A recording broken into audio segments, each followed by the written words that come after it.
First up this week, when producers are making their selections on replacement heifers, they may wonder, what is a sound method for developing heifers? When we weigh the variety of expenses necessary to developing replacements, determining the most cost-effective system for a specific production environment is an important factor for long-term profitability and longevity of those females. With higher than normal feed prices, producers will be wanting to develop those new heifers in the most cost-effective manner. One thing you'll want to keep in mind when it comes to your feed options is making sure you're sticking with a feed selection that heifers will be utilizing in their particular production environment.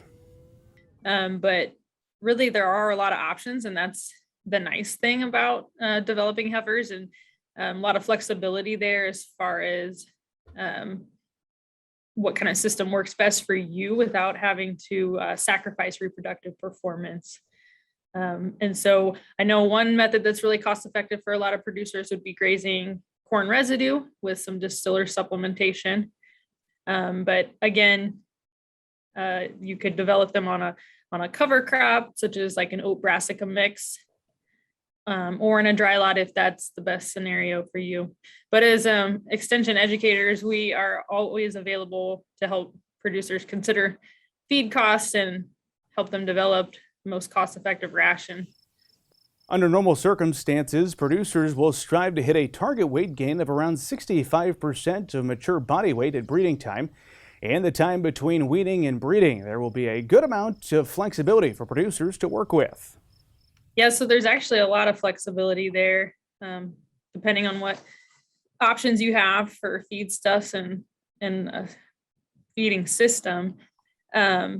The research has shown there's really no impact as far as timing of gain on reproductive performance. And so if you'd rather grow those heifers at a slower rate of gain and then follow up with a higher rate of gain, or grow them consistently, it does not make a difference.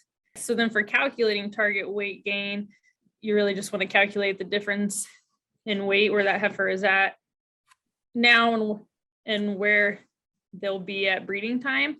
And so for breeding time, traditionally, we've recommended 60 to 65% of mature body weight. Really, research has shown that they could be as low as 50% of mature body weight at that time. And so you can kind of decide what weight you'd like to target at that point, calculate that difference in weight, and divide by the number of days you have to grow that female. While there can be a bit of flexibility in feeding systems as far as challenging heifers, you will still want to ensure your developing cattle remain on an increasing plane of nutrition through the winter and into the breeding season. You really have the flexibility, and you can use a low input system where maybe you do just grow her to about 50% of mature body weight by breeding time. But then it's really important that she is on that increased plane of nutrition from breeding through calving. Because that can really impact her performance moving forward. And same, I guess, goes on the other end of the spectrum. If you were to grow those heifers at a pretty high rate of gain, you want to make sure they're not too fleshy at that point, because that can have negative effects on her reproductive performance down the road as well.